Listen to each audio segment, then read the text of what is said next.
mongers of falsehoods had all manner of stories a few weeks ago. But it's good to see that the hope is up. Right. And we hope he will soon be about. Yes, there you go, up and about. And back to the IEBC, that a majority of Kenyans have exhibited some element of fear that looking at the IEBC process, there are possibilities that, this is a process that, first of all, is influenced by some, politicians, the executive for that matter, and they say that then that would get the entire process compromised. Do you have any form of fear as to this? I think, and without any intended cynicism, the parties that have been known to kick up controversy around the IEBC have now bundled themselves on one side of the political equation in the country. And I do expect that in their balancing of mathematics, of equations, that this is one of the issues that they have balanced, and therefore that there will be a minimum of controversy. As I've said earlier, I expect that those who are going to be eventually appointed to those positions will understand the history that the Commission has had, and that they get there ready to do their work with their essential speed, spice, and the essential credence. And so that we minimize controversy around the IEBC. The IEBC is the umpire in the most important decision that Kenyans make, and we expect to see the integrity. There are people who are seasoned, the list that I have seen. I don't want to foreground any names at this point, but let's see how it goes. Let's see how it goes. I mean, maybe as we close on this one, that it now is about to cross to the line where the Constitution talks about the interests of the people. And we realize that indeed the interest of very many Kenyans, has not been factored in. Like you rightfully say, the constituencies that do not have representatives as it stands right now, for them to wait until 2027 is just going against what the Constitution requires and dictates as to representation.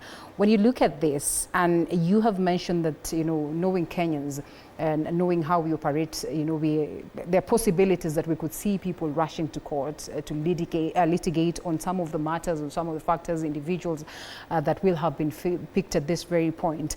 Do you suppose that the courts are ready and set to address this, and in a manner that will not go against what is the interest of the people of Kenya? I think the courts are always very ready, in spite of the fact that the Kenyan judiciary has come under a lot of verbal assault in recent times. I personally still have faith in the judiciary.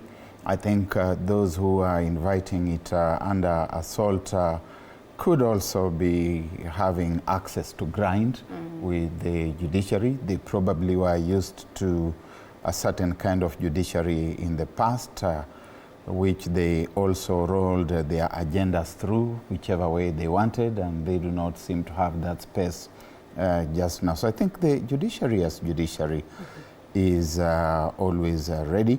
The judges and magistrates will usually go to bed not even knowing what matter is going to appear before them tomorrow, apart from ongoing business, and they have always handled their issues with essential credibility. So I think that they are ready.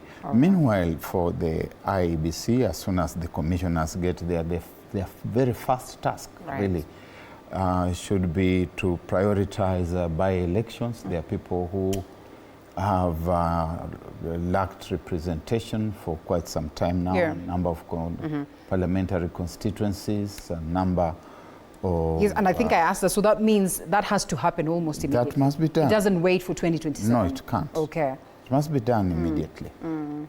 All right, interesting. I don't know whether you listened to SK Macharia, was it last week when he was talking? Yes, I You listened to him? Listened to him. And largely, listening to his statements, you could almost tell that he was incriminating the IEBC in a huge way.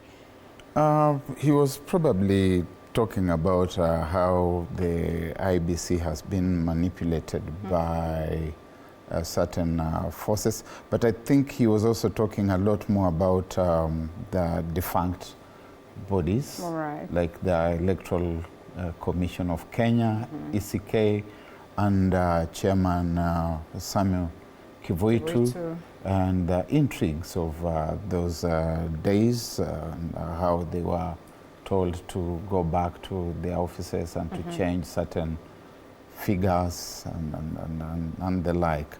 I do hope that that doesn't happen.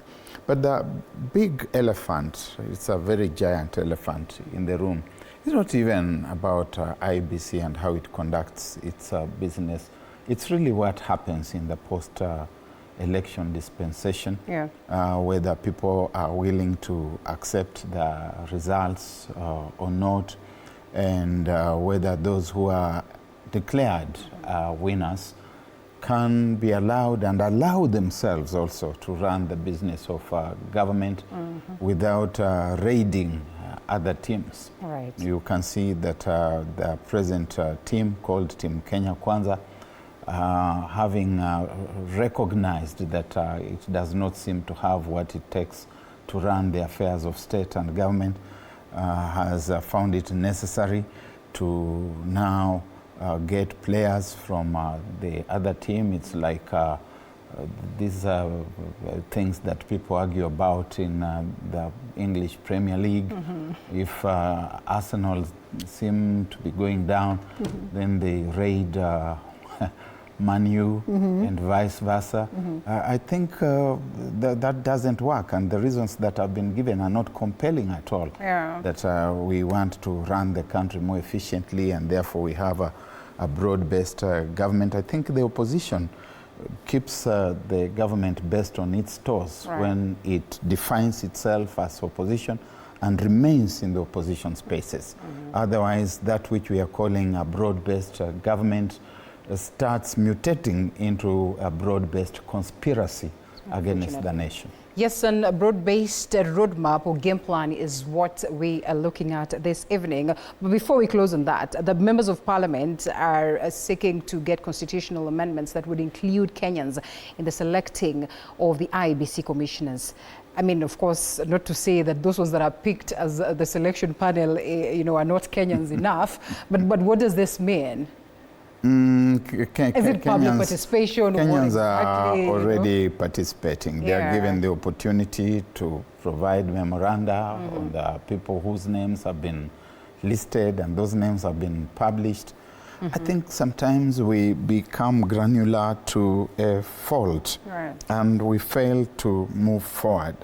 We fail to make the necessary progress by nitpicking and some kind of almost filibustering that is not necessary at all. I think, and I hope and pray that Kenyans will allow this process to come to maturity, and that we can have a commission, we can have commissioners, and that they can begin undertaking the business for which this independent Electoral and Boundaries Commission exists. All right. You see, you mentioned the Premier Leagues and you talked about Arsenal and Manchester. And I thought we had a game today at home. And Gabon must be wondering what is not going on in Kenya. But then, of course, we also have feedback from you back at home as to that specific occurrence today. They say shouts and actions are two parallel meanings. Kimutai Yegon responding to, the game and what played out yesterday. You have watched that story that we have carried. And they say mixing politics and football, that is Bena, well, neither here or there. And of course, Orango Dominic says they lack respect. Life will go on and you have a home to go to and put food on your table for your family. That is Koech Eric. And Mapua Siafu says, now everyone is going back home after the chance. That is, of course, after that particular match. And you say, go is a must. That is Peter Yule PJ. I don't know who is going. And others have expressed themselves too kwa kusalimia Mheshimiwa Salasia. You have witnessed the occurrences today, this kind of intolerance, and that majority leader would say that perhaps there is, a spirit of negativity in the country. and, you know, others will hit Selassie because then they say that he has insulted BAMBA, that is the Right Honorable Raila Odinga, at some point in time, while others would be there saying or chanting, you know, this talks of, oh, perhaps the president must go or somebody else must go. I mean, what does it paint of a country and, you know, where it is that we are, that we have escalated this to levels of where the game is? And I see Professor is here. We should be looping him in shortly. I think those who believe that President William Ruto ought to go have a right to believe so. I increasingly believe myself that he has not kept to his square, and that there is a lot of justification in the thought that he should go after this term. But there's also sense of occasion, and where we should push and prosecute that agenda.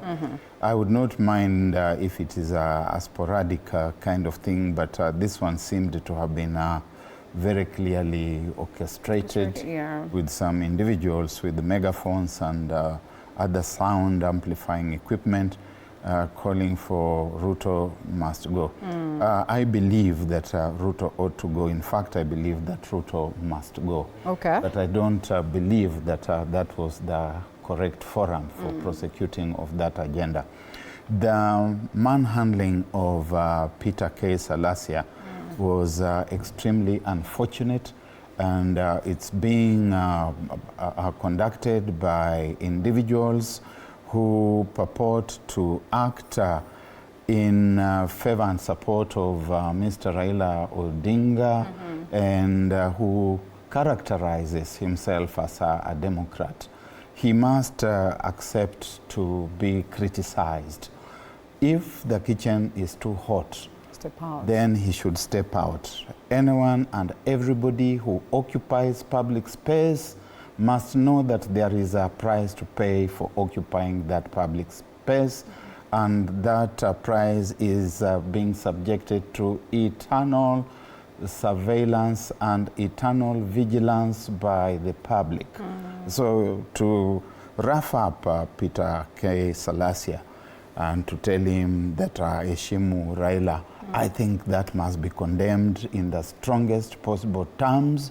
And I expect that Mr. Odinga, having signed a memorandum of agreement with Dr. William Ruto, and that memorandum having had as the first article the entrenchment of the democratic tradition, he will step out and condemn that act and tell his followers and his mashabik that they should refrain from that kind of thing. We refuse to be silenced. I am one of Mr. Odinga's most ardent critics. I have even left this set at some point, and I've seen in my inboxes some ill-advised individuals purporting to tell me not to criticize Mr. Odinga. He is in that space. He invited himself into that space, and we will criticize him. We will not be intimidated. Nothing can stop us from criticizing bad governance. If we believe that what President Ruto and Mr. Odinga are doing is wrong, we will talk about it. And it doesn't matter if somebody wants to come and send us into the next world. You know, Dr. You remind me that the abduction session, I don't want to say came and left having not had an engagement with you. I don't know whether it is still on, but even SK Macharia the other day says, I am 80-something years old, and therefore even if they want to abduct me, they can come. It is almost a similar tone that I read from you. Yes. What does it talk about the country? I mean, have we sunk that low? We have, and in a sense we have been in those spaces. I tell you that I was a young man in this country in high school when J.M. Kariuki was killed in 1975. And being a high school student, a few months away from A-level, I followed the activities very closely, the political class within it. There were those MPs who are saying that you can kill J.M. Kariuki, but you cannot kill his spirit. I probably did not quite understand what they were talking about at that time, but that spirit remains alive. And it's the spirit that occupies people like myself, people like Peter Salasia, people like Richard Onyonka, people like Edwin Sifuna. There is a spirit within us. It's the spirit of J.M. Kariuki. That is the spirit that Kimani Ichung'wah is calling a spirit of negativity, but it is the spirit of putting things back on the rails. And that spirit you cannot kill. You can destroy this physical body here that you call Barack. But the real Barack is a spirit within this body here. Barack, are you positive? You cannot kill it. Yes. Are you positive that this spirit is going to be helpful to get us back on track if at all we have veered off? This spirit brought us the Constitution of Kenya 2010. Okay. This spirit restored multi-party democracy in this country. And this spirit is going to defeat the wickedness of any government, no matter how broad-based it may be in its wickedness. And the broader game plan is what we discussed. But after this short break, I see Professor is here. Allow us a minute at least to say jambo to him as we welcome him on set. So after this break, we come back with more. Don't you go anywhere.